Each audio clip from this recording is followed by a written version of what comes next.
You lost on Elden Ring? Let the OneToedJack help you. What's going on, y'all? Welcome back. Today we're going to be taking on the Fire Giant, and we're going to be getting to the last area of the game. We are almost done. I'd say we got about 2 to 3, maybe 4 videos left for the recommended route. So by all means, let's move on. What we're going to do is we're going to walk across the chain over here on the right side. Now, while I'm on the way to the Fire Giant, I do want to just let you guys know what we're going to do is we're going to focus on the Fire Giant's right leg first. After his leg cuts off, we're going to focus on his hands, which will be his next weakest spot. So some people say that being on horseback is easier. Some people say that being on foot is easier. What you're going to want to do is you're going to want to take out the foot that doesn't have the shackle on it. After being on it for a while, you're going to see that this bone piece is going to come off. And that's how you know that he's going to be super weak to that part the most.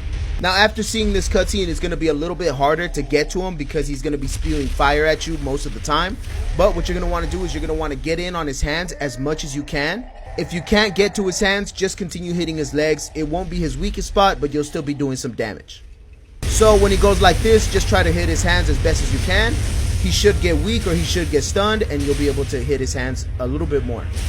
Like I said, if you can't get to his hands, just go for his feet and you should be alright. And there you go. Down goes the Fire Giant.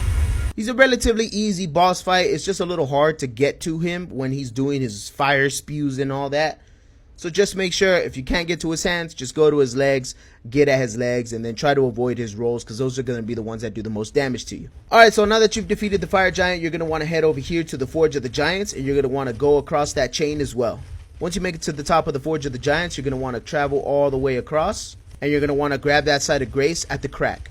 Now, once you rest at this side of grace, you're going to set off a particularly big event in the game, and it's going to stop you from getting access to all the things in the Leyndell capital. The only thing that you're going to have access to in the Leyndell capital when you come back to it after activating this side of grace is going to be the sewers. So if you haven't done the sewers yet, don't worry about it. You can go back to them after completing this area, but any other place in the Leyndell capital aside from the Elden throne, you will not be able to access. So if there's anything you want to explore, if there's anything you want to get, now is the time to go back to the Leyndell capital, explore every single little nook and cranny there, and then come back to this side of grace and rest at it. Once you've done that, you're going to rest at this side of grace, and you're going to want to talk to Melina. She's going to ask you to be prepared to commit a cardinal sin.